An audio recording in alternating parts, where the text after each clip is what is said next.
let's get started. So we were looking at these AGN. AGN are these really, really fascinating objects, uh, which are point-like objects, but very different from stars, which are other set of point-like objects.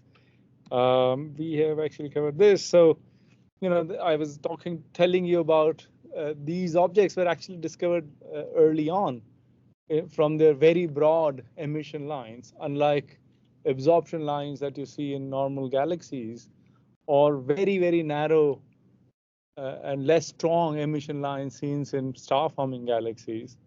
But these are very broad.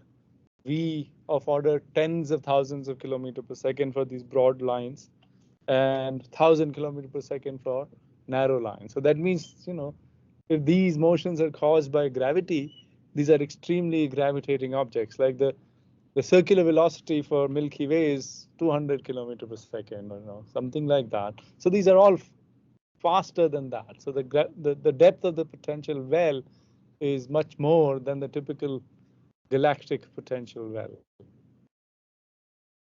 So these are, this is a quasar. So you should actually read the captions and look at the figures in the books. They are all very, very good and educative. They teach you much more than just the text. For example, here, this is the observed wavelength. These are two Seyferts, a narrow line Seyfert and a broad line Seyfert. And narrow and broad line, of course, is just the width of this line.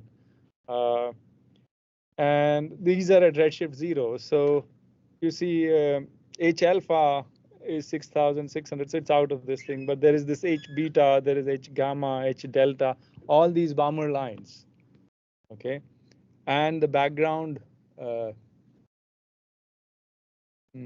Balmer continuum, right? So there are so in a spectrum or an SED, so there is something called a spectrum, and a spectrum usually means that you have a very high resolution spectrum. SED is spectral energy distribution. SED is used. The term SED is used when the resolution of the spectrum is not very good. So, and it's broadband. You have very large coverage in frequencies. Okay, so these are actually spectra because you can actually see the lines. Now these are at redshift 0. This is at redshift 2, but the range of wavelengths is the same. Now this is Lyman alpha, oxygen 4, H gamma, and so on. These are marked there. I cannot see. This is redshift of 2. So the rest wavelength of this 1 plus Z times the observed wavelength of this is the rest wavelength times 1 plus Z. So this Lyman alpha, which is observed at around, say, 3,000 or 4,000 angstrom, is actually it's we know what Lyman alpha transition is. It's n equal to 2 to 1, neutral hydrogen. That corresponds to 1216 angstrom. So 1216 times 1 plus 2, which is 3, is roughly about where it lies in the observed spectrum.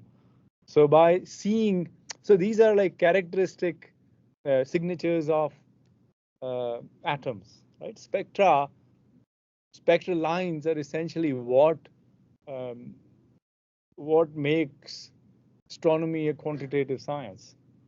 This is what lets us know the physical conditions in these objects which are so far away from us. There is no way we can get material from here. You cannot. Everything has to be done remotely.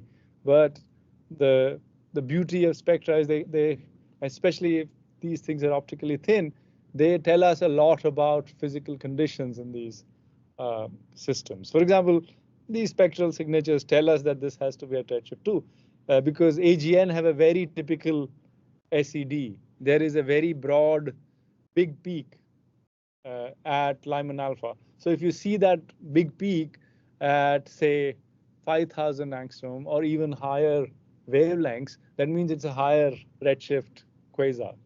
Okay, so you have a template. All you do is multiply it by 1 plus z, and then just put it on top of a template quasar spectrum. If they fall on top of each other, all these spectral signatures, that means that we have found the redshift of the quasar.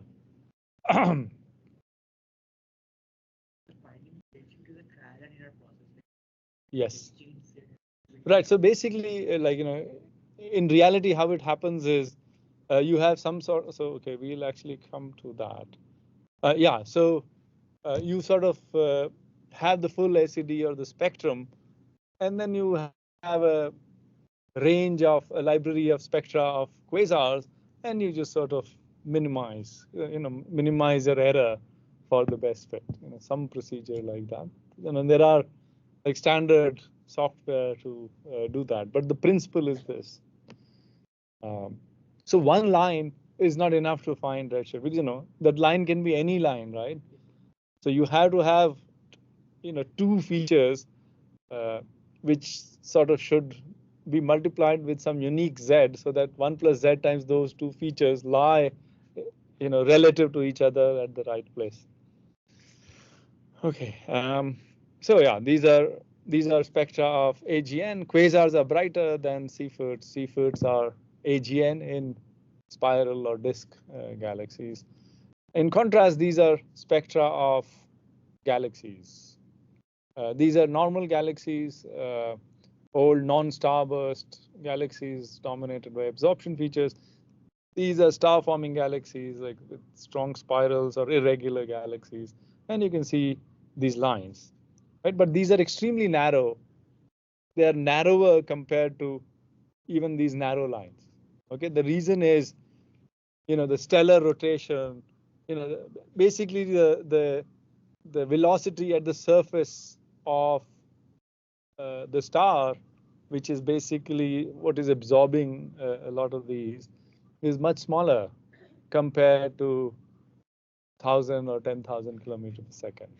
Okay, so there are also libraries of these kind of spectra. So if you have an SED from some object, you try all these things and say, okay, this is very likely to be blah, and then you sort of fine tune it and get the redshift and everything.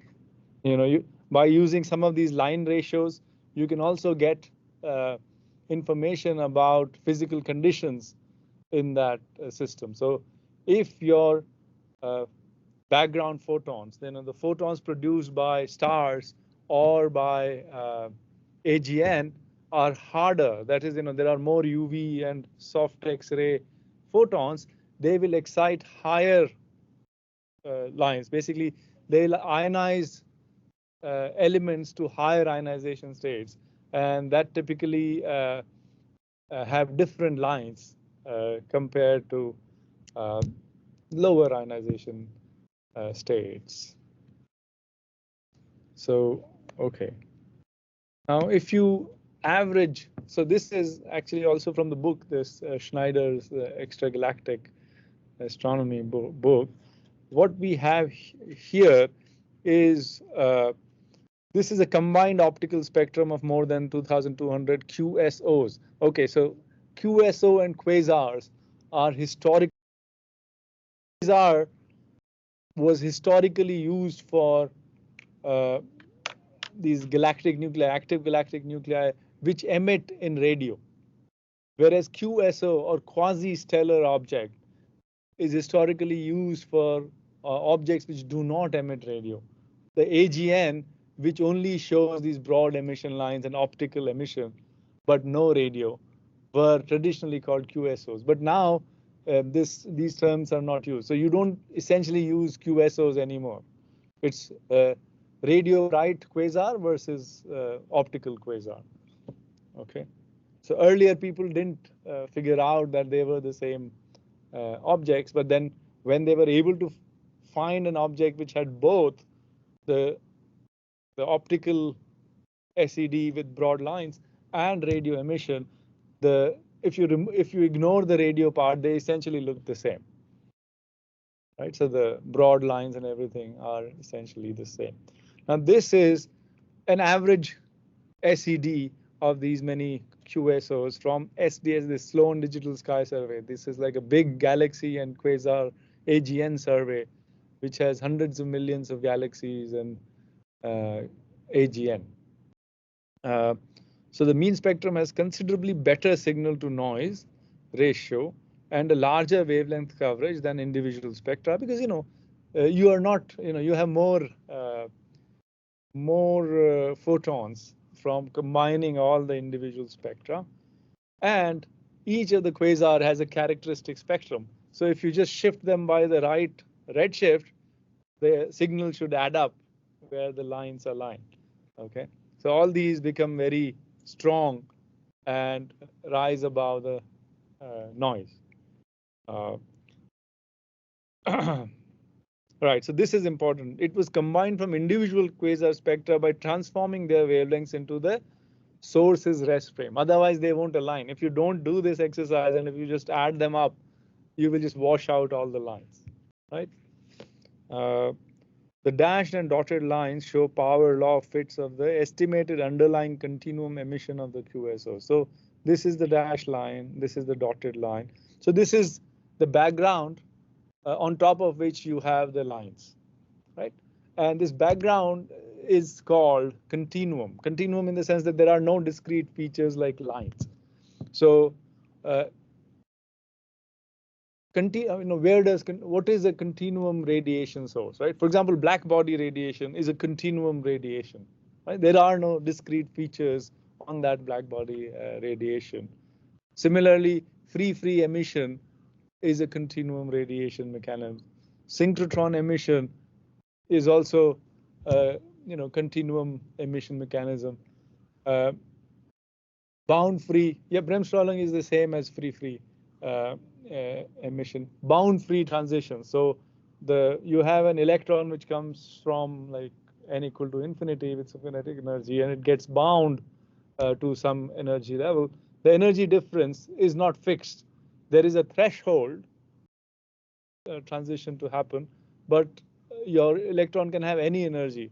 So it also gives rise to a continuum with an edge, and that edge corresponds to this n equal to infinity to the particular n level. So these are all sort of different radiation mechanisms which give rise to the continuum. And on top of them, we have the lines which correspond to discrete transitions. Say the H alpha line is n equal to 3 to 2 transition in neutral hydrogen. That sort of gives you a very characteristic line. So these are the common prominent lines seen in quasars, optical quasars. This is say 6,600. This is H alpha O3.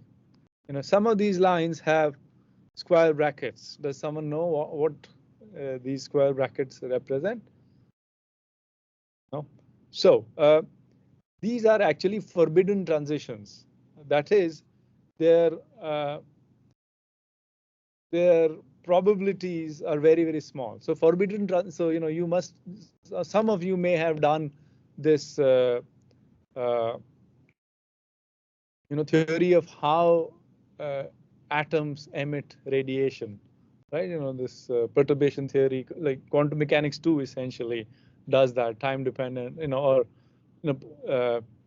so if you have an initial state and a final state, and if there is a dipole interaction, so you have dipole transitions. So the dipole transitions, which are allowed by selection rules, the atomic selection rules, they are strong transitions. They are allowed transitions. On the other hand, there are transitions which are not dipole transitions. They are they are forbidden transitions. They don't have a dipole moment associated with them. Those are weaker transitions. Okay, and their emission lines are weaker. But in astronomy, so what happens is you have excited this atom to say O3 bracket. So O3 corresponds to O2 plus. So you remove from oxygen atom 2 electrons. That ion is indicated in spectroscopy as O3. Okay. Now this O3 bracket means that it's a forbidden transition. So So the upper to lower level transition has a very small oscillator strength or very small Einstein A coefficient, right? There are these Einstein's A and B coefficients which describe, the spontaneous emission, how likely is spontaneous emission per unit time, right? So the spontaneous emission, Einstein's A for these forbidden transitions are actually very small. So all their transitions are weak. So essentially in a lab, for example, what happens is you have excited this O2 plus, but the lab plasma and gases are very dense. So before the excited state, the excited electrons can come down radiatively because of collisions with other particles. They are de-excited collisionally without the emission of this photon. That's why they are forbidden. You don't observe these lines in a lab because it's impossible to get conditions or the densities as low as what you get in astronomy. Okay, so some of these lines were actually for the first time seen in astrophysical spectra. For example, even helium. Helium was discovered in the solar atmosphere because of spectroscopy. Like some of these nebulae that you see, the emission lines from nebulae, people thought from those lines that they were new elements because those kind of excitations are never observed in the lab.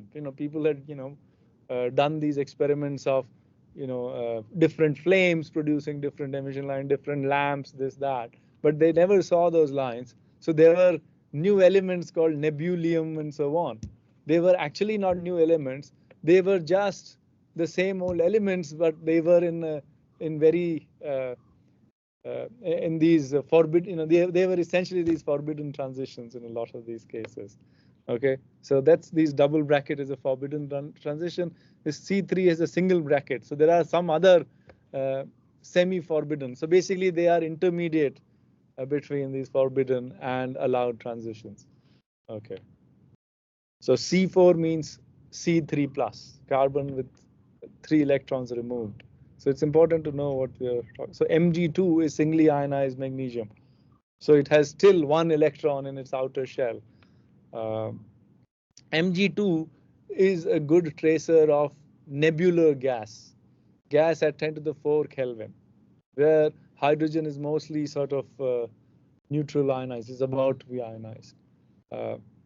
Magnesium 2 is a tracer of 10 to the 4 Kelvin. Similarly, O3, O2 are 10 to the 4 Kelvin. These are nebular lines. Whereas carbon 4, oxygen 6, these are other lines. They are more they are tracers of higher temperature gas. Okay.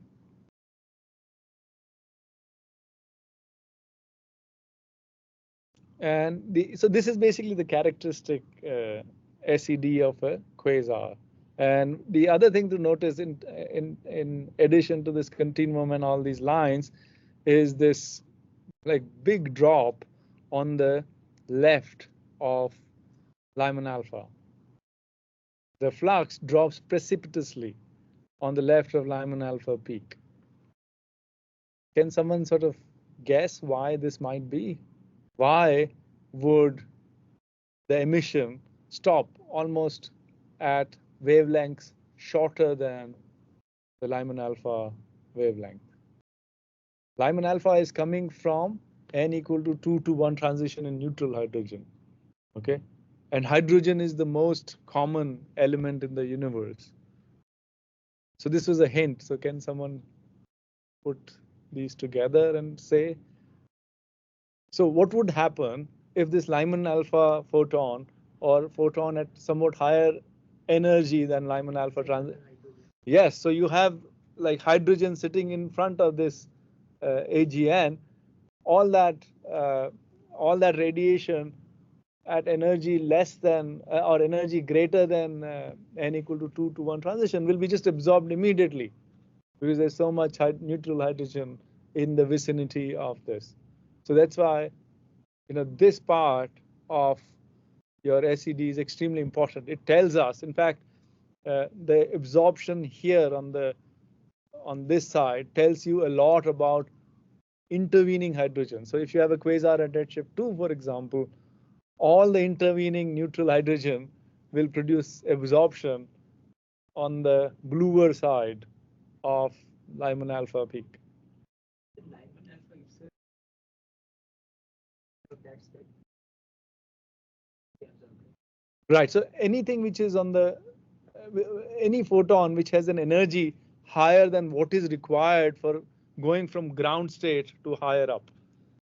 So n equal to 1 to 2 is the lowest energy photon that will be absorbed. If you have energy which is slightly lower than Lyman alpha, it will not be absorbed. You know, basically it does not match. It just falls short of that energy gap. So all that stuff is transmitted. So this is that stuff.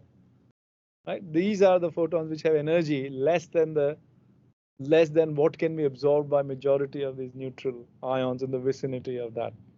Okay, this is an extremely important point, and this whole sort of study of the IgM intergalactic medium using quasars as a background source to study what happens in this very diffuse intergalactic medium is based on signatures here. We'll actually come to that. it makes sense because the line emission will be absorbed. So what happens to the continuum? Even continuum will be absorbed. The cross section at the line center is very high, but even for the continuum, cross section is extremely high. So you know it is like a peak cross section of absorption of a Lyman alpha or a higher energy photon by neutral hydrogen peaks at 1216 angstrom. But it does not like just become zero after that transition. There is a power law decline, but that it's high enough for even for slightly higher energies to be absorbed. It's only in X-rays and stuff that you fall enough in absorption cross section. We'll actually come to some of that later. Okay, so this is like a here it's sort of an average spectrum, but if you look at it in detail, so it's the same. So the next slide is the same spectrum or same SED. This is spectrum. So the same spectrum zooming in a little closer. So this is starting from 800 angstrom to 8,500. So basically that different portions of that SED have been zoomed in. Now there are like even the weaker transitions which have been marked here. So for example, this is Lyman delta, beta, Lyman beta, carbon 3, nitrogen something and blah, blah. This is that Lyman alpha peak, the big peak left of which you have a lot of absorption. And then there are these little tiny things, but all these tiny bumps and wiggles convey a lot of information. So this is 800 to 1700 to 2700 and so on. Right, so there is this dashed line. So break below Lyman peak because of absorption, which I already mentioned.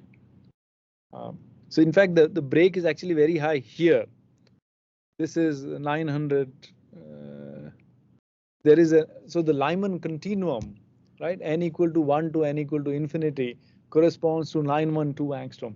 So any photon which has an energy higher than that will just ionize hydrogen. Those are called, hydrogen ionizing photons. They are called Lyman continuum photons, lambda less than 912 angstrom. And even Lyman alpha is absorbed to some degree, but Lyman alpha is absorbed like really, really well. So the other point is there are these, so the more complicated an ion is, the more electrons an ion has, the more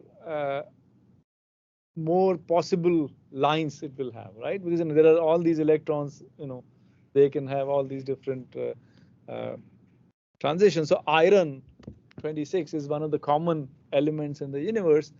and so you can have single electron iron, hydrogen-like iron, to fully neutral iron, and there will be transitions for all of them, and all these transitions happen like very very closely spaced. In fact, so that's what some of this dashed and dotted lines are almost continuum-like transitions of iron, different iron ions. So if you have a lot of lines, okay, and if they're too closely spaced, they almost form a continuum. So if you have a very messy atom or an ion, it can actually, cause this blending of lines to form continuum on top of your, say, free and bound free transition.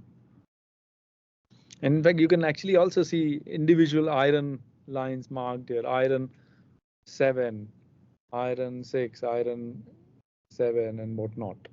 So there are a lot of iron. Iron appears here like a lot of times because of what I just mentioned. So this is like a field in itself. Just understanding these spectra is very, very important, actually. The spectra also tell you about the kinematics, right? If you have, spectra tells you the line of sight motion of gas towards you or away from you, redshift and whatnot. The shape of the line also tells you something about the emitting gas. Okay, so right, so this is what I actually said in words. So v squared, if you have a gravitating object, v squared, and so if you have gas going around in an orbit, this is your expected velocity, the circular velocity. And if you plug in velocity of 1,000 km per second, these narrow line velocities that I mentioned, then you sort of say that, oh, in order to produce v greater than 1,000 km per second, I should have a mass which has to be greater than this, where r is the size of this orbit that you have put around mass of mass m. What it means is, in order to produce 1,000 or higher velocity width of your line, you have to have mass which is greater than this. I'm just writing this.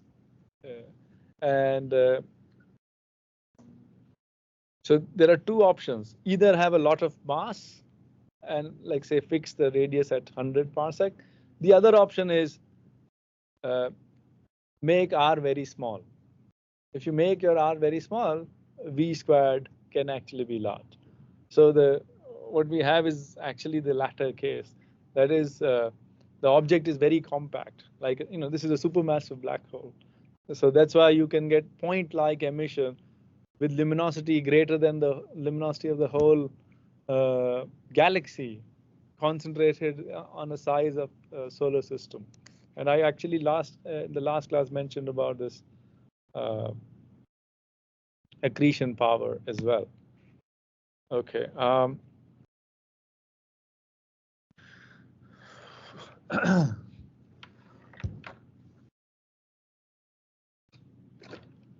Right, so we talked about the optical emission, but quasars were actually first, not actually first, they were discovered in optical emission spectra by Seyferts, of course, that was before, but they essentially, their true nature was actually realized much later in 1950s, and the first objects that were discovered, the first way in which they were discovered were in radio. There were these radio catalog. There was a great development of radio astronomy after the Second World War, and people started looking at different objects in the sky, and they were able to find these quasars, the objects that emit.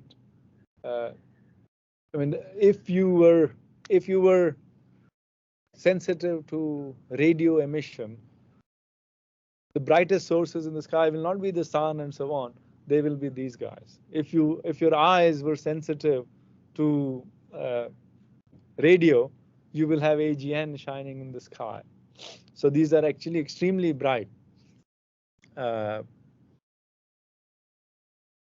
So this is radio galaxy Cygnus A. This is a modern map. It's sort of using colors. Using colors and stuff. So this is radio galaxy Cygnus A, discovered by Reber in 1939. It was the first very luminous active galactic galaxy known. Cygnus A is one of the brightest radio sources in the sky, partly due to its lower redshift. It's only at 0.056. So lower redshift means that they are closer to us. This is a 6 centimeter map. It's about 2 gigahertz, right? 21 centimeter is 1.4 gigahertz. Useful to know. 21 centimeters is an extremely important radio wavelength, because it is the hyperfine transition of neutral hydrogen that is used all the time to map the ISM, neutral ISM. So this is what was it, 6 centimeters. So 21. So 6, 18, 3 times, let's say. So your frequency should be 1/3 of 1.4, so about 300 megahertz. Sorry, 3 times, not 1/3. So it would be like 1.4 times 3, so 5 gigahertz or something, covering a field of 2.3 arc minute by 1.3 arc minute. Impressively shows the narrow jet. So you see this stuff here, this very thin emission. This is the jet, okay, narrow jet and the counter jet. So this is the jet, and the dimmer jet is sometimes called the counter jet. And the 2 radio lobes, so these are the lobes on either side of the nucleus, and this is the nucleus. So the radio emission is actually complicated. It does not come from one region or from just one source. There is bright radio emission here at the center in the core, which is associated like very close to the black hole. The size here is actually a megaparsec. Megaparsec, a galaxy, the size of a galaxy, the stars of a galaxy is 20 kiloparsec. A megaparsec is 1,000 kiloparsecs.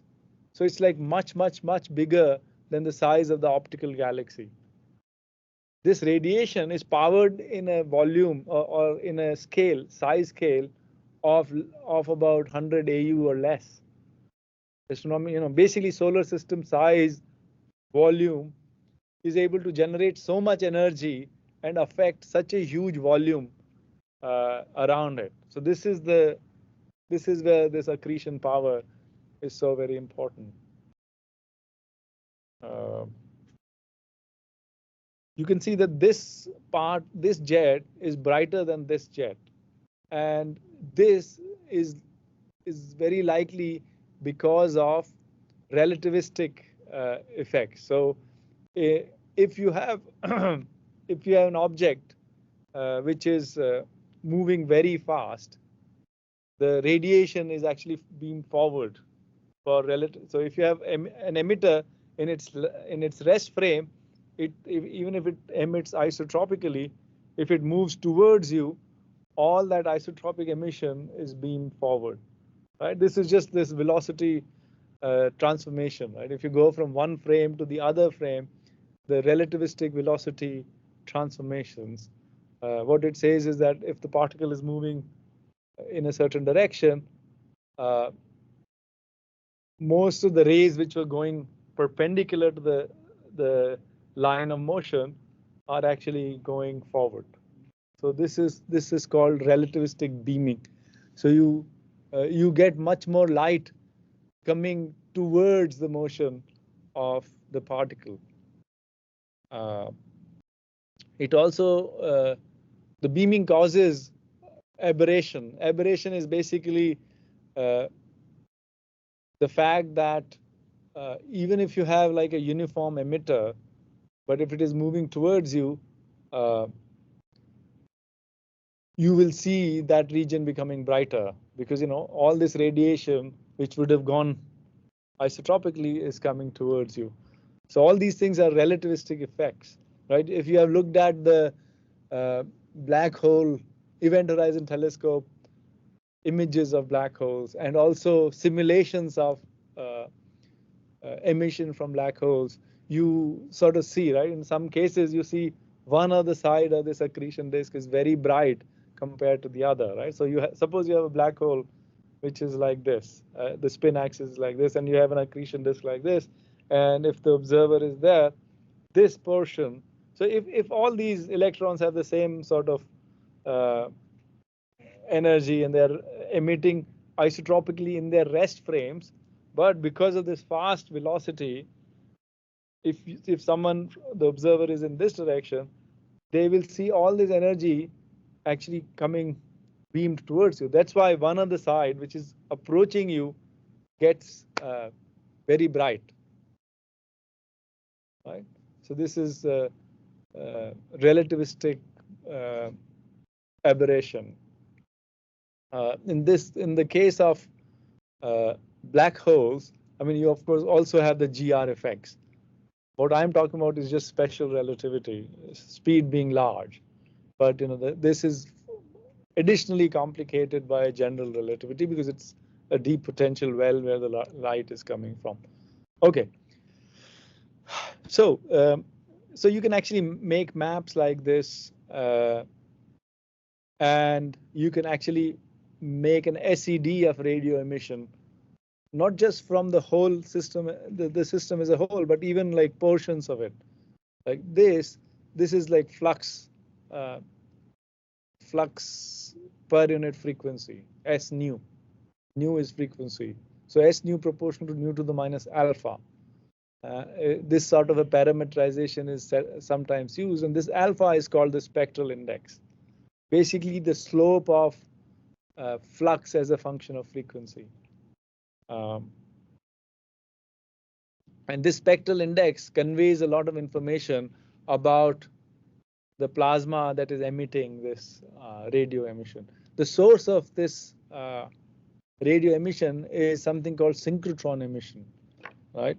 Synchrotron emission is a continuum emission which comes from the motion of relativistic electrons around magnetic fields. All these objects are magnetized and they have relativistic electrons.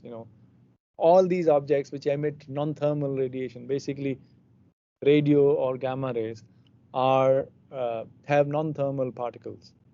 They have particles which have particle energy much greater than their rest mass energy. So their relativistic gammas are much bigger than 1.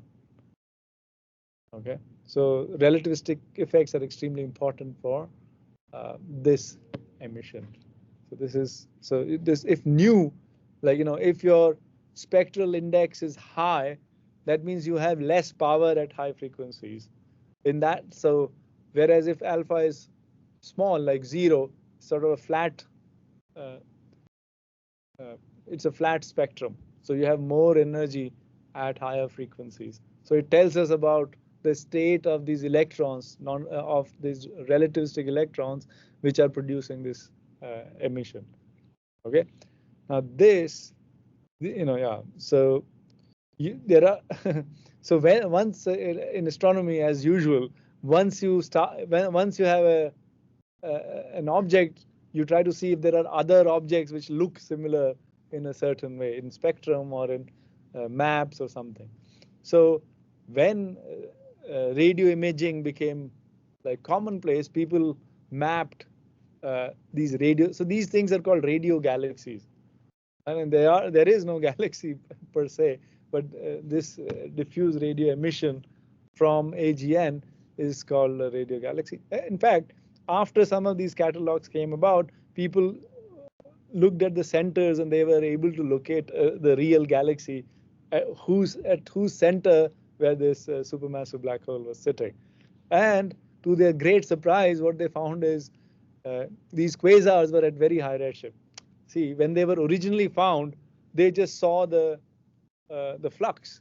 But as you know about flux, you can get the same flux from a very dim object nearby or a very bright object far away. So getting this redshift of the host galaxy was very important to set the energy scale correctly. So they convincingly showed that these are extremely luminous, extremely powerful sources which are very far away from us. It's not just it's some very nearby thing which is not that luminous. This all was happening at around end of 50s, beginning of 60s. How can such a powerful thing not rule the entire galaxy? Because the galaxy is made of stars, right?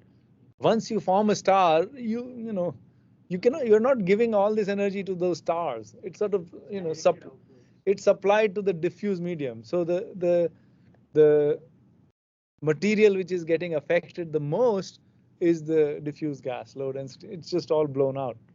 It basically can cause something called quenching. If you have such AGN activity, it can get rid of all the cold gas, and you stop star formation.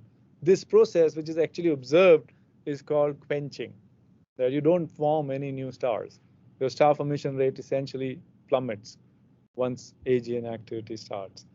Are these jets like perpendicular to the disk? Not necessarily. The AGN jets have essentially no correlation with the orientation of the galaxy. So you can have a jet which is which is sort of launched in the plane of the disk of the galaxy. Okay. So why does it diffuse out so? Yeah. So right. So if you put in energy like this, right? Where does this in this image? Most of the brightness is here. So most of the emission is generated here. Dissipation of this kinetic energy of this radio jet is happening here. Okay. So this is a hot spot. There is a very strong shock there. At that shock, you also accelerate electrons. If you make a spectral index map of this is just a flux map.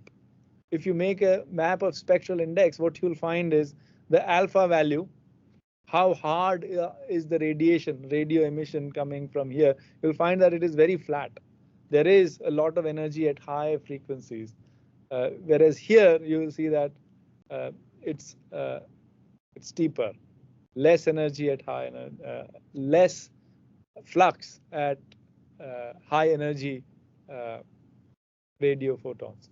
So all that has actually interpretation. What it means is that particles are accelerated here, and as they get advected and moved, they are undergoing synchrotron losses.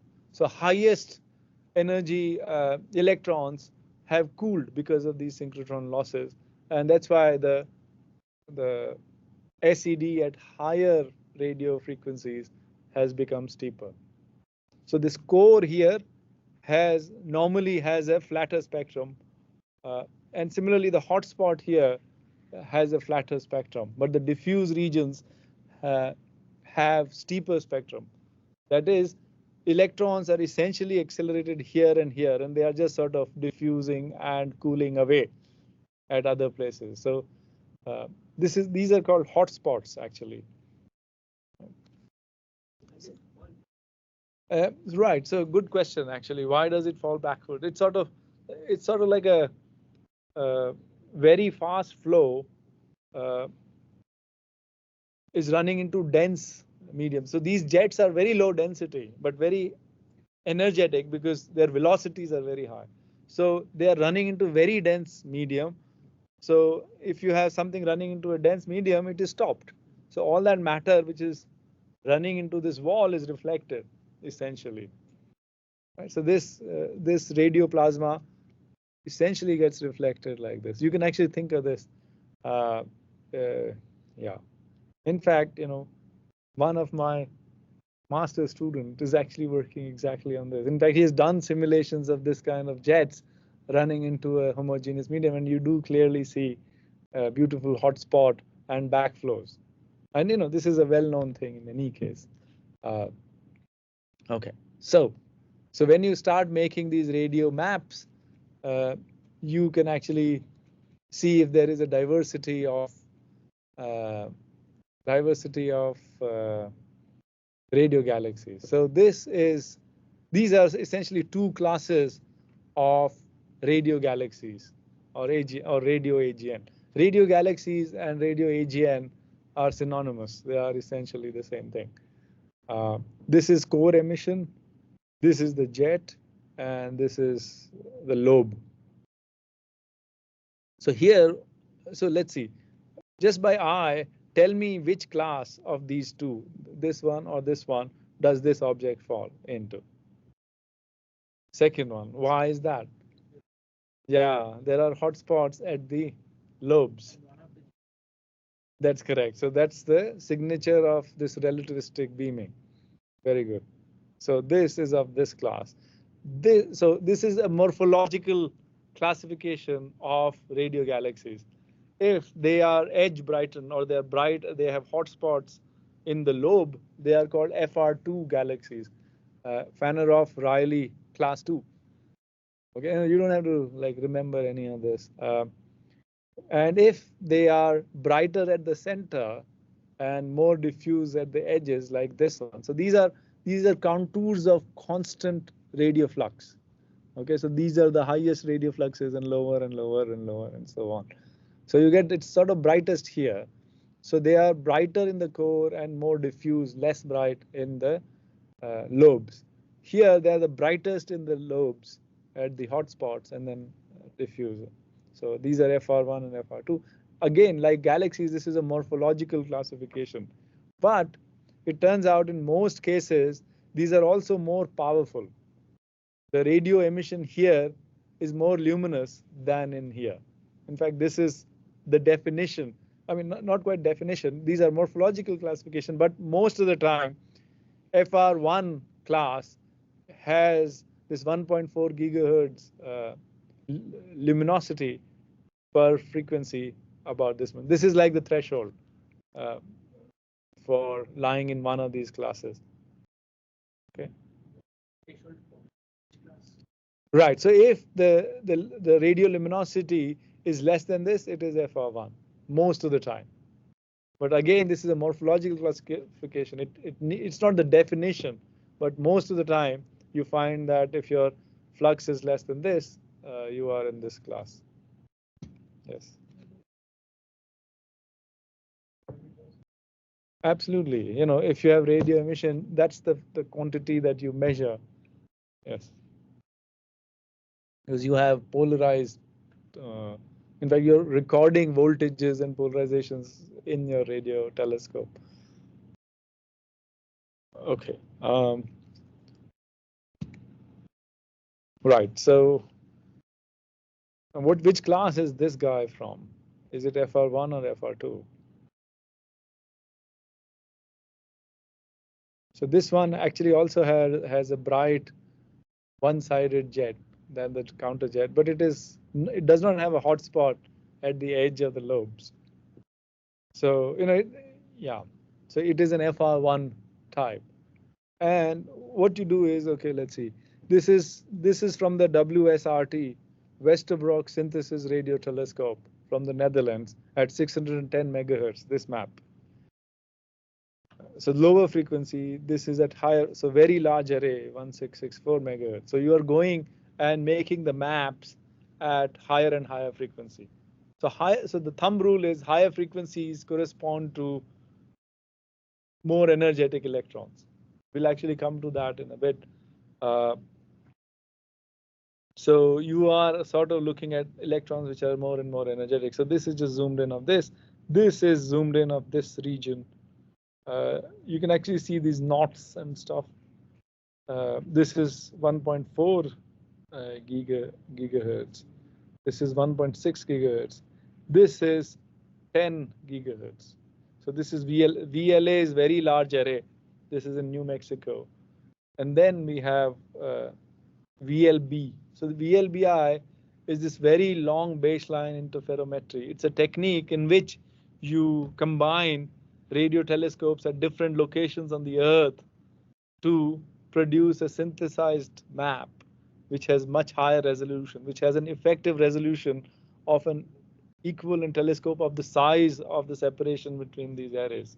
So these Event Horizon Telescope is actually doing VLBI in hundreds of gigahertz, very high frequency VLBI. This is only 10 gigahertz. Okay, so you can actually see structure at smaller and smaller scales. This is 0.001 arc second, extremely high resolution. Higher frequency VLBI would be more resolution. That's correct, but doing it at higher frequency is also extremely challenging because maintaining coherence, this, that, all this is very difficult. So doing VLBI, that's why doing it at 100 gigahertz took so much time, and coming to optical and so on, interferometry is extremely hard. Okay, so I was telling you about this these jets which give you a sense of superluminal motion, that these are relativistically moving. In fact, if you just, in fact, so this is an image of some radio, like the inner portion. So for example, this portion of the innermost portion of a radio jet, if you image in time, you can actually see real-time motion. These objects have time scales which vary from very short time, right? Near the black hole, things are moving really fast. Far away, the time scales are very long, right?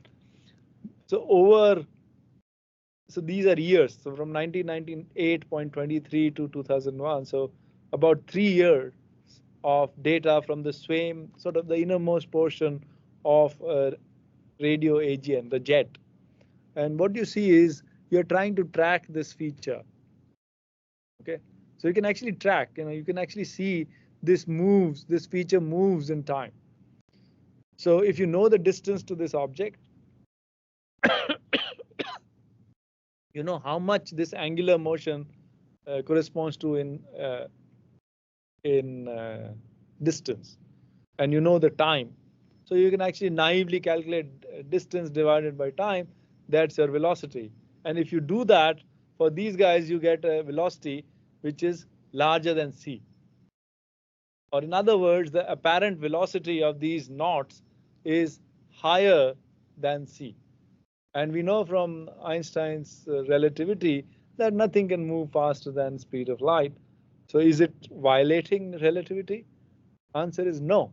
This is what we are measuring is actually not the physical speed of these knots.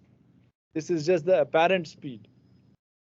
Okay, the apparent velocity can actually be greater than c, but the true speed of this blob is less than c. We'll actually come to that. In fact, we should come to that now. What else do I have?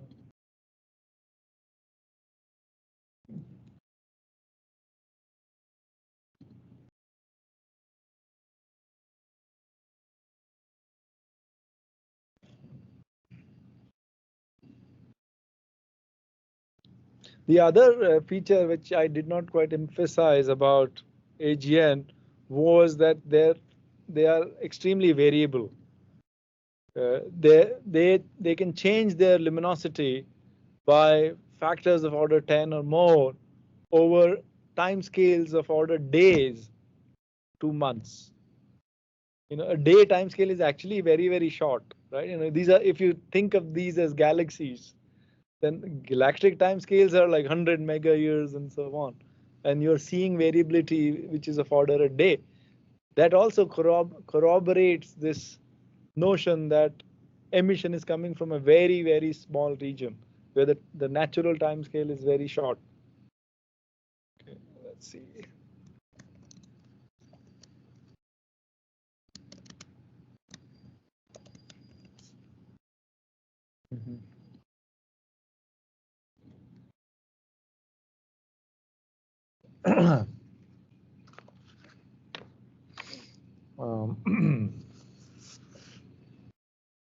So let's actually first, before going into superluminal motion, let's first talk about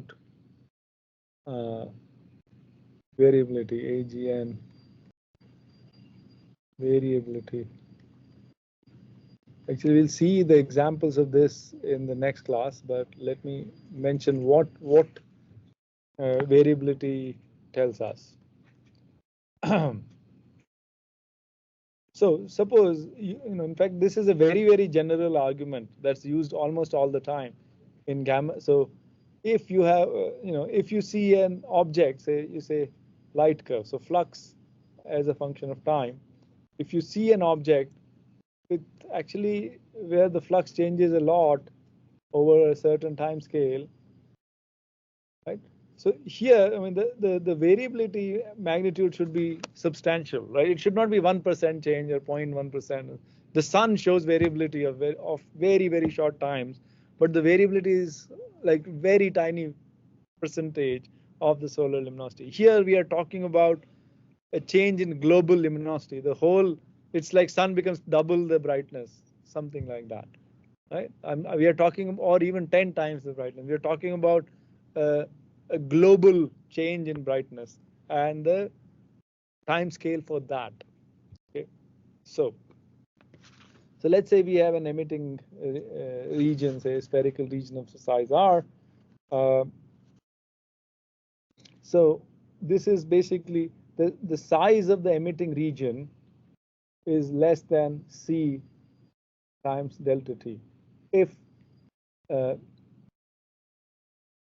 so if delta t is the observed time scale over which your luminosity changes substantially, then the size of the emitting region has to be less than c times delta t, the light crossing time in that time.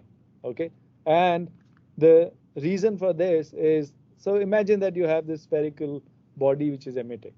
Okay, and if its flux changes substantially, order unity, then some global change happens, right? The whole body becomes brighter or something like that. Just tiny patch becoming brighter will not change the luminosity by a large amount.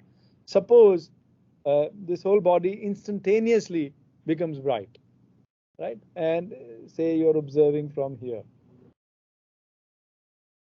This whole body becomes bright instantaneously. So this portion and this portion start to emit many more photons at this time. So this first, this bright, this thing and this thing will arrive. These photons will arrive with a lag of, right? So they were emitted instantaneously at the same time, but by the time they arrive to the observer, they have a lag of twice r divided by c, right? C is, suppose it's optically thin. Photons, as soon as they're produced, they just move at c. This is your delta t. Essentially, this is like your delta t min, because we're assuming that the whole surface brightens simultaneously. So the time lag between this and this is 0. But the observed time lag, because of the finite size of the emitter, is this. So basically what this says is that if you have an object whose global luminosity changes by a substantial factor, the size of the emitting region will be less than this, right? Unless you sort of fine tune your, so you can actually say that, oh, this guy, I'll make it brighter as soon as this guy reaches here. That is not allowed. No, nature does not work like that. So this is the shortest time gap that you can have an object of size r which is emitting simultaneously. So the size of the emitting region has to be less than c times delta t. So this is actually used all the time, and this this delta t observed is actually, it need not be the delta t in the frame in which emission is happening. Say we are dealing with relativistic objects now. All these time intervals and so on, we have to be very careful. Right, so but if we assume these to be non-relativistic for now, then delta T observed and delta T emitted are the same. So essentially, this gives you the size of the object which is emitting. So if you have a a month-long or a week-long variability, so your C times say 10 to the 5 seconds, about a month. This is the size of the emitting region, right? So this is about like hundreds of AU, right? So as I said, this month-long variability is actually very short. That's why it implies an emitting region which is smaller than the size of the solar system. Okay? But some of these AGN called blazars can actually give a variability. So variability is essentially this time scale, from time it takes from going from a minimum value to a maximum value, essentially, right?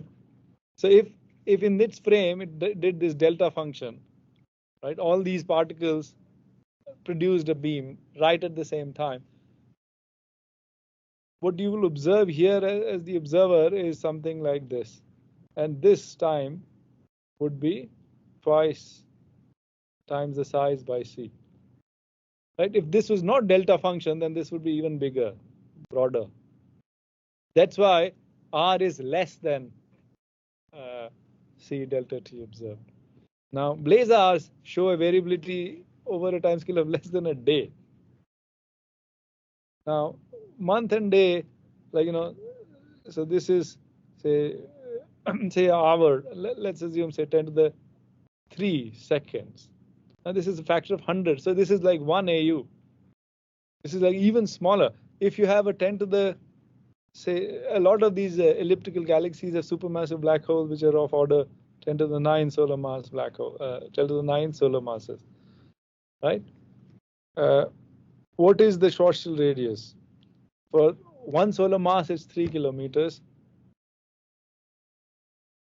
These centimeters plus 9 centimeters. So this is already becoming greater than 10 AU. You see the problem? A variability of an hour gives you a size of the object which is much smaller than size even of the Schwarzschild radius. So something's got to give in the sense that there is some problem.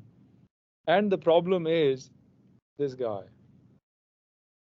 Delta T observed can actually be much less than delta T emitted if you have relativistic beaming. That is, the emitting electrons are beamed towards you, then the time scale in the as measured by the observer can actually be much shorter than the actual time scale in that body. Okay, if that is so, this is basically the way out. What you're saying is, delta Tm is is much larger than delta T observed if beaming. In that case, you have to put in a much bigger number here, right? And then your size can be reconciled. So this is towards us. So we'll actually come to that. So all these things, which aberration, beaming, superluminal motion, speed, apparent speed, which is larger than the speed of light. All these are actually related, and they're all due to the fact that the speed of light is constant, irrespective of in which frame you're measuring it. Okay, so we'll actually come to that. So I have actually given you various arguments of why this emission can come from a very, very compact region. The variability argument, I earlier gave you the argument from the very large velocities that you see in these broad lines and narrow lines too. Now we'll talk about superluminal motion.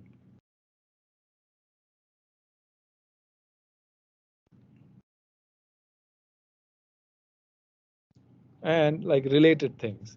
And so in the course of deriving this superluminal motion, we'll also see that delta t observed can be much less than delta t in the. So basically, delta t meaning time scale in the as measured by the observer versus the time scale as measured by the stuff that is emitting.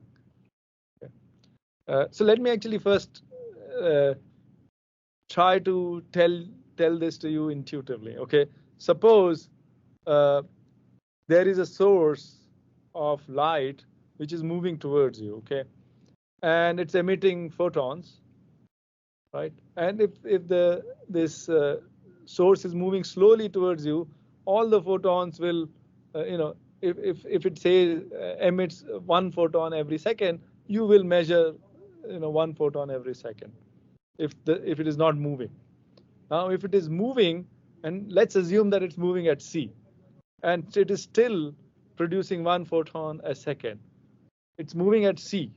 Okay, so all these, so suppose it's moving towards you, all these photons that it is producing on its path will reach you at the same time. So delta t in this frame was long. That was the time for it to reach from here to you. But the photons are also traveling at the same speed. So all of them which were emitted for such a long duration are hitting you at the same time. So delta t observed is actually 0 in this case, right? So this sort of is the intuitive.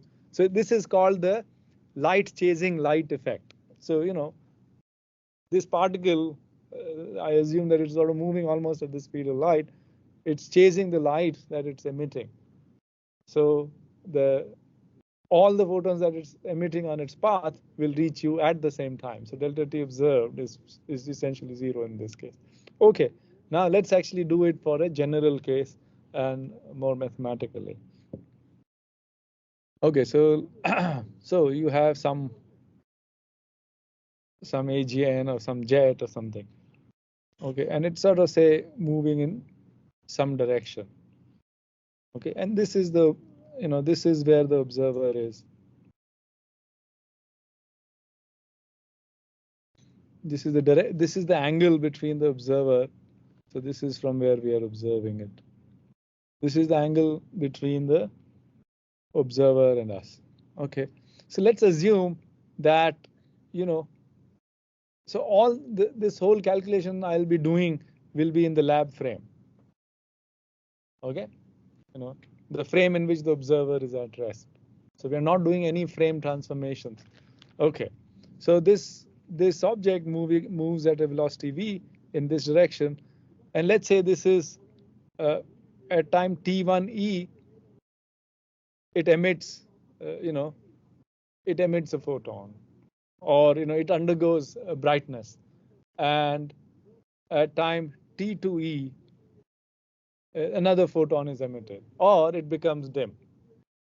This is like a step function, and it becomes a dim at time t2e.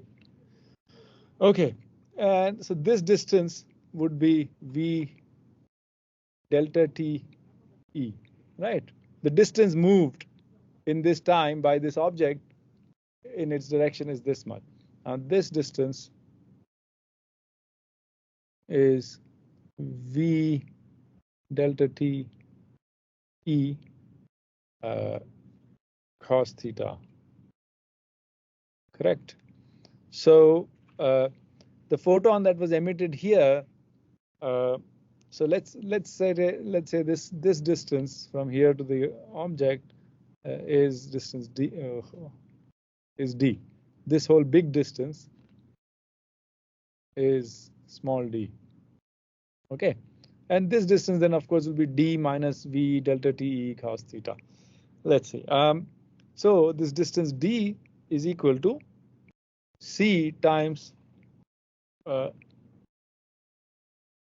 right, and let's say so this we are observing this photon at time t1o, right? The photon 1 has been detected at the observer place, and this time when this photon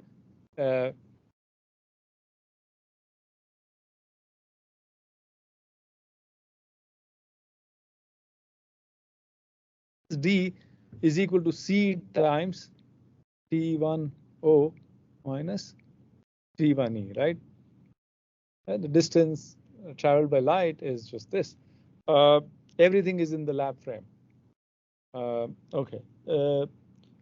Now this distance, that's d minus v delta TE cos theta is equal to c times T2 observed minus T2 emitted, right?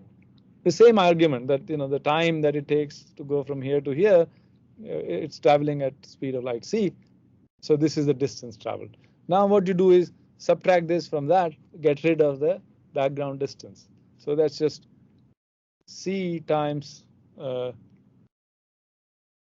T1O minus T1E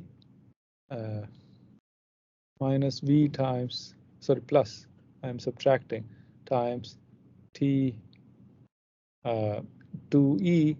minus T1E cos theta is equal to, this is a minus sign, right? Because I'm subtracting the second, minus c times T2O minus T2E.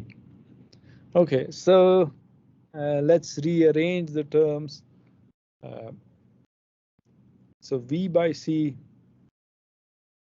times T2E minus T1E cos theta is just this term is equal to c times T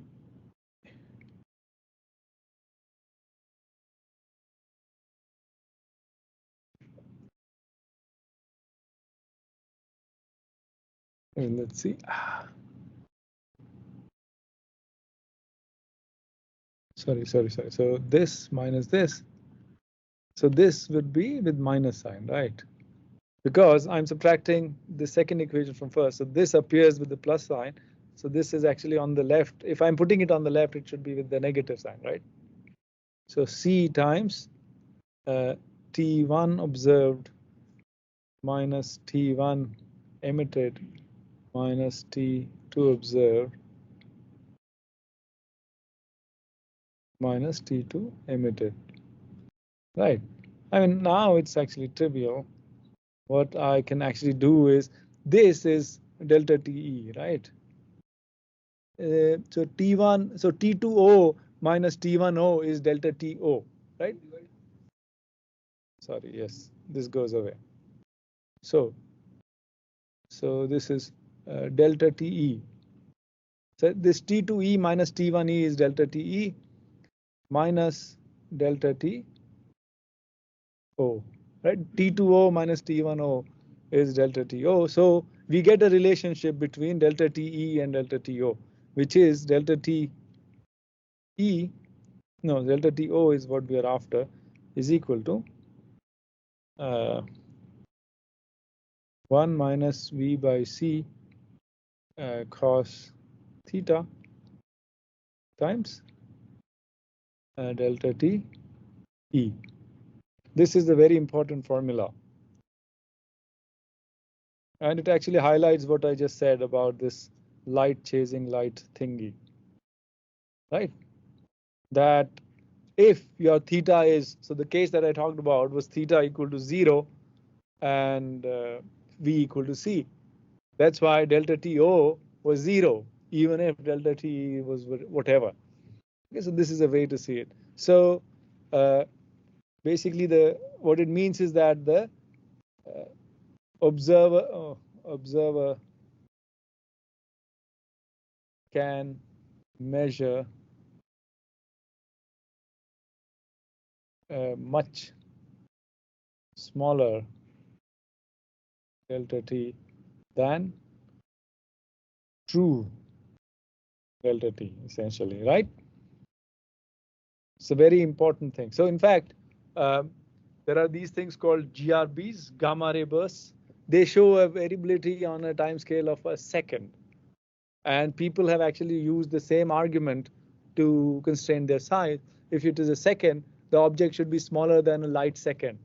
The size of GRB emission must be less than a light second, which is like, you know, 1 second, 10 to the 3. 1 second, sorry. So 1 second times 3 times 10 to the 10, it's like 10 to the 10. The size of the sun is 7 times 10 to the 10 centimeters. So it's basically the emission region is less than the size of the sun, not the solar. In GRBs, it's that tiny. Now, how can that be, you know, and so on? The thing, so the other thing is the GRBs show a optically thin spectrum. What it means is that the photons, as soon as they are born, they just leave at speed of light. Unlike the sun, where they sort of have to do a random walk. Right. So if you use in GRBs, I'm just sort of giving you an aside. If you use delta T observed is equal to delta T emitted, then what you get is the size of the system should be less than the size of the sun. Okay. Now, if you put in the so you have so much energy in such a small volume, and if you say that these are things associated with stars, you know the density of that medium, right? You know, stellar density and so on. So if you just do a simple calculation, it turns out that the medium is so compact and hence so dense that photons cannot escape freely. They should become optically thick. So then how can you explain this non-thermal spectrum of the GRBs? So the way out of this is this light chasing light effect, that the actual delta T EM is much bigger than what you observed as delta T. So the size of the emitting region is actually not less than the size of the sun. It's bigger, and so on. So these are very important and general arguments that are used almost routinely. Okay, so this is one thing. So this is just this time lag which is observed. Now, what about the apparent velocity? We were after, so V apparent, right? V apparent is equal to this distance, right?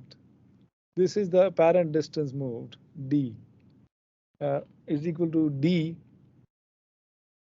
divided by delta TO, right? You know, this is what is your velocity is. How much did the object move? This d is nothing but v delta t sine theta. So this is equal to v delta t e sine theta divided by, we have this expression here, right? This is 1 minus v by c cos theta times delta te. So of course we just cancel this out. This is the expression of the apparent velocity as a function of your v by c and angle theta. Okay, so you know, we already saw that there was a counter jet and there was a jet and there was no counter jet. So essentially we know that v is very close to c.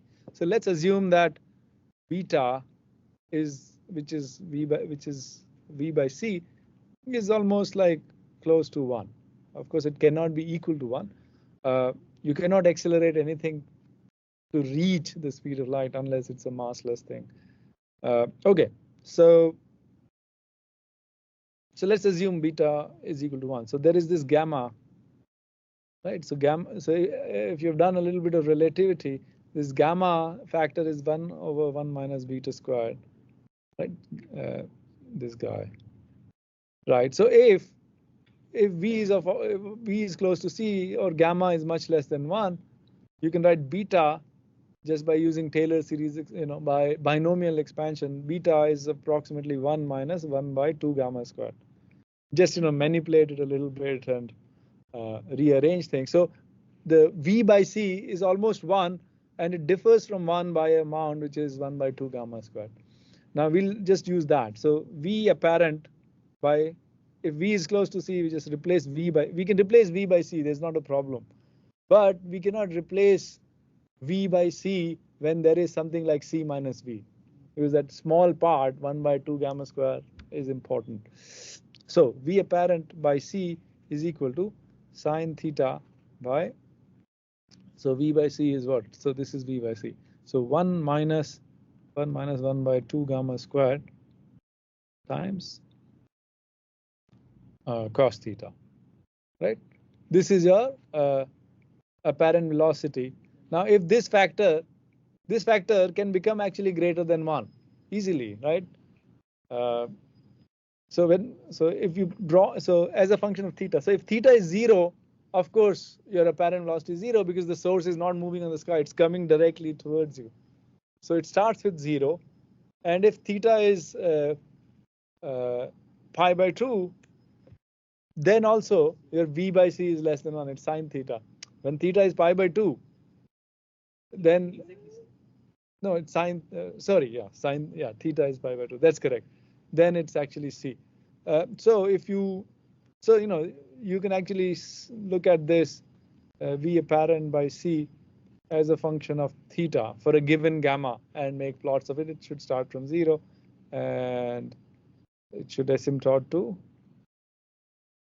1, right? That's what you were saying. So let's look at, you can find the maximum and all the fancy things you can do, and I won't do it, but let me actually show how this thing looks like.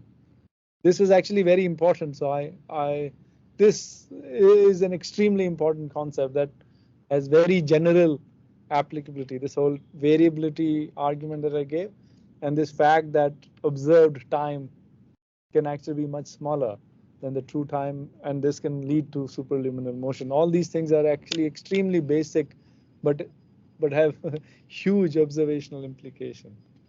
Let's look at. Okay, so this is that plot of apparent velocity as a function of theta.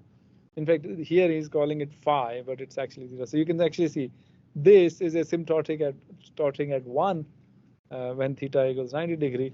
If you make your angle, if you make your gamma factor larger and larger, then your apparent velocity becomes bigger and bigger. The peak can become very big, and it is reached at a smaller angle.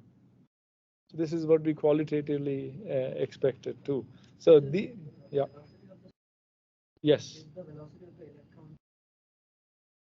that's correct. So you have a jet. So you have a jet where you have a lot of fast gyrating electrons. So all those electrons, suppose they're sort of emitting more or less isotropically, all that light actually gets forward beamed. Okay.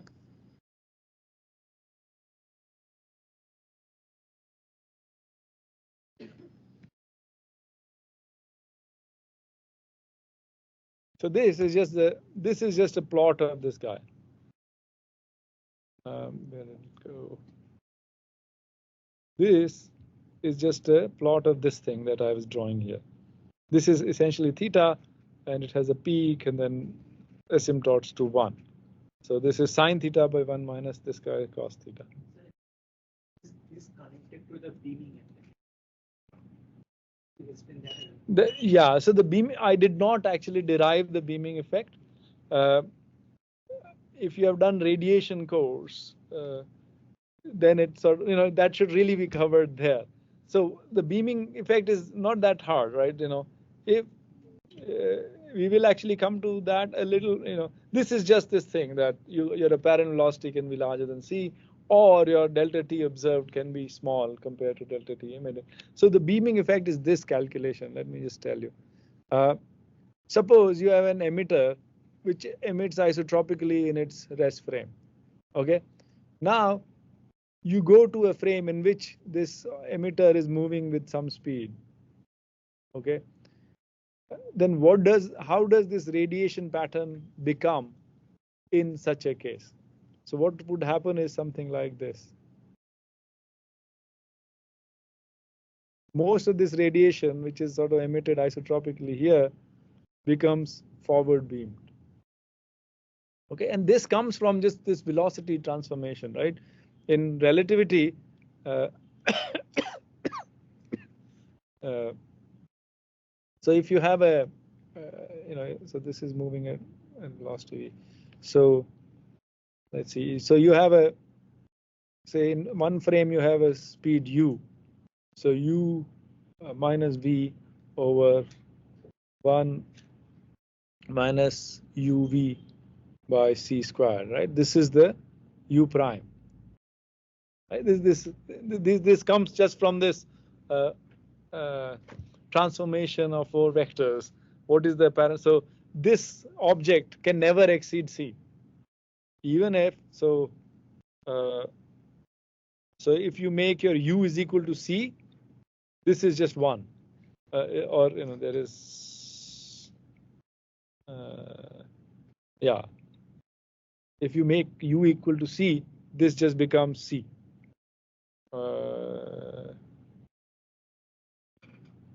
So this is the velocity transformation. So what you actually do is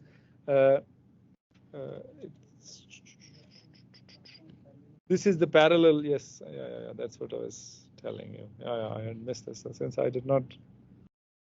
Okay, so this is the parallel transformation, and the perpendicular velocity remains the same. Is that gamma factor would come? So u perp prime is equal to gamma u perp. I don't know. It's very easy to do it from the 4 vectors, right? So dx is a 4 vector, and dt, dx and dt have some transformation. Dx by dt is how velocity should transform and all that. Right. So what you do is you consider, you consider this velocity thing, and what you'll find is in the lab frame, the beam which is, in the rest frame of the particle, the beam which is emitted here at 90 degrees actually moves in the lab frame at this angle. So this is the source of that forward beaming. Okay, you can actually, and what you actually see is this beam angle is of order.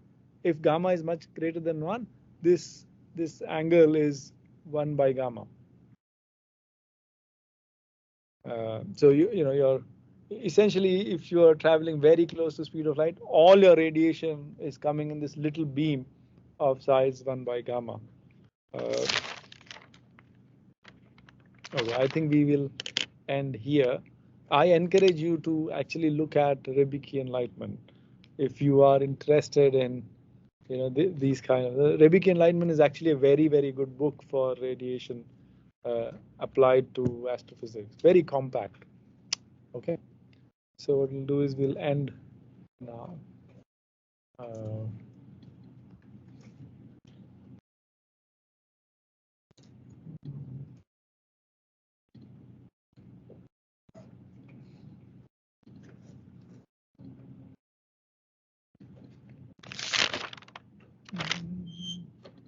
See what I have.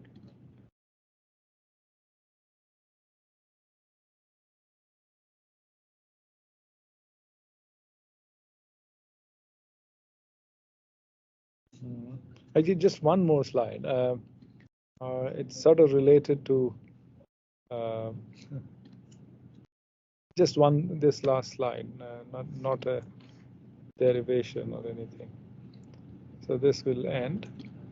This is the slide that I want to show. So this is again what we just talked about.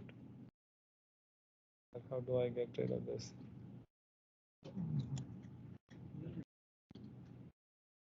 It's not getting pressed for some reason.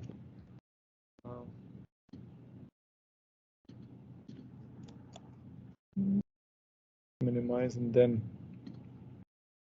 oh no. Okay, anyway, this is good enough. So we were talking about these radio galaxies. I was telling you about this flux and the spectral index. So these are some real examples of radio galaxies. This is the radio flux measured at different frequencies in gigahertz. So 1 gigahertz, 10 gigahertz, and higher. So this one has a steep spectrum, less energy coming at high frequencies. This is a shallow spectrum. In fact, this is a rising spectrum. There is more energy at higher frequencies, which is normally not the case. This is a steep spectrum, this is flat spectrum, and the same thing again. And you can actually see the values of alphas are given. This alpha of 0.5, alpha of essentially 0 or 0.2. You can actually measure this slope or this slope, and these are those. So this is essentially close to 0, this is close to 0.2, and so on. So here you have negative values. Now this part of your radio spectrum is optically thin synchrotron emission. Optically thin synchrotron emission from a power law distribution of electrons. All these electrons which are doing this relativistic gyro motion are emitting this. As soon as the radio photon is born, it just leaves, escapes. These things, as you go to lower frequencies, you can have self-absorption. This synchrotron emission does not just freely escape. It also gets absorbed by the same relativistic electrons which are sort of gyrating at close to the resonance frequency. So this is one thing. So the inner regions, so synchrotron emission becomes optically thick where the density and magnetic field strength is high. So these cores, the central parts of AGN, right associated with the region near the black hole, gives you this self-absorbed synchrotron, or the flat part. As you go to these portions, more diffuse and not basically optically thin regions, you get this kind of emission. Right. So this is the core region, which actually you can zoom in through VLBI. So for example, if you design a radio survey at higher and higher frequencies, you are essentially seeing either this or the hotspots. You will not be able to see because they have a steep spectrum. If you go to higher frequencies, this falls fast, whereas this one and this one remains.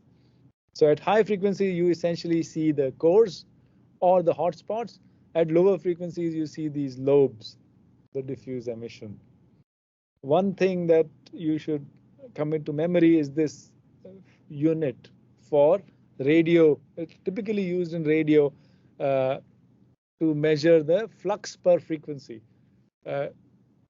Energy per unit time, per unit area, which is nothing but the flux. But you also want to make bins in frequency.